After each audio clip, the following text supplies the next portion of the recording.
Medak parliament లో 7 ఎమ్మెల్యేలుంటే 6 గెలిచినాం. ఈ ఒక్కటే కొద్దిగా మిస్ అయిపోయింది. ఇప్పుడు ప్రజలకు కూడా అర్థమవుతున్నట్టుంది.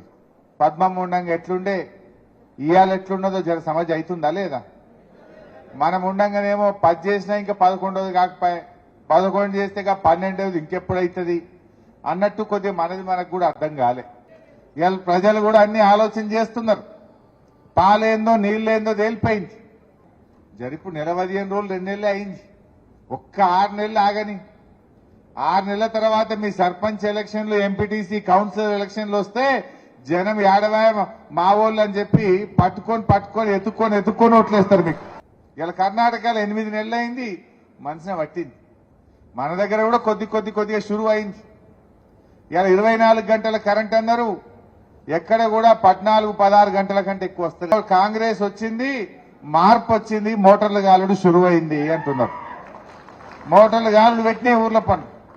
ఇప్పుడు కేసీఆర్ వచ్చిన ఇలా కాంగ్రెస్ వాళ్ళు వచ్చినాక ఏమైందంటే కొన్ని కొత్త దుకాణాలన్నీ ఓపెన్ అవుతున్నాయి. మళ్ళా వ్యాపారాలు పెరిగినాయి. కొన్ని వ్యాపారాలు ఏం వ్యాపారాలు పెరిగినాయి? కరెంటు మోటార్లు వైండింగ్ చేసే దుకాణాలు కొత్తవి వస్తున్నాయి, వ్యాపారం పెరిగింది.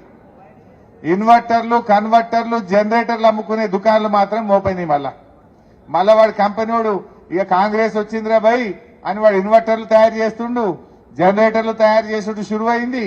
ఇవాళ వాళ్ళ గిరాకీ మాత్రం మళ్ళా పెరిగింది. ట్రాన్స్ఫార్మర్లు కాలిపోవడం షురు అయింది. ట్రాన్స్ఫార్మర్లు మోటార్ వైండింగ్ చేసే దుకాణాలు కూడా మళ్ళా, ట్రాన్స్ఫార్మర్ రిపేర్ దుకాణాలు కూడా మళ్ళా కొత్తవి వస్తా ఉన్నాయి. ఇది వాళ్ళు తెచ్చినటువంటి మార్పు.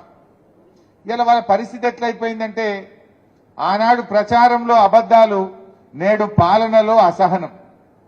ఎవరన్నా అడిగితే ఏం మాట్లాడుతుండ్రు? అయ్యా రైతు బంధు వల్లేదు అంటే ఎవడా అన్నోడు అని చెప్తూ కొట్టుండ్రి అంటాడు ఒక మంత్రి.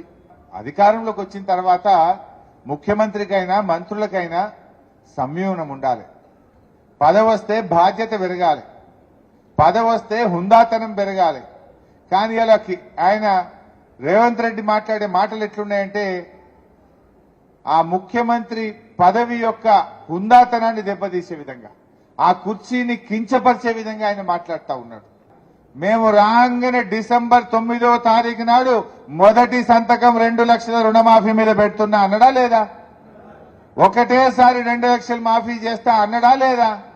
మరి ఇటువైది 2 లక్షల రుణమాఫీ చేయకుండా ఇప్పుడు పార్లమెంట్ ఎన్నికల్లో కాంగ్రెస్ వాళ్ళు వస్తే జనం ఓట్లేస్తారే? మనం జనాలకు సముదాయం చెప్పాల్సిన అవసరం ఉంది. ఆనాడు రైతు బంధు వేస్తున్నామో అని నేను మాట్లాడితే ఎలక్షన్ కమిషన్ కంప్లైంట్ చేసి రైతు బంధు పైసలు పడకుండా ఆపిండ్రు. అప్పుడే కాదు మాట అన్నారు, ఇప్పుడైతే 10,000, రేపు మేము వస్తే 15,000 అన్నారు. వచ్చినాయే 15,000?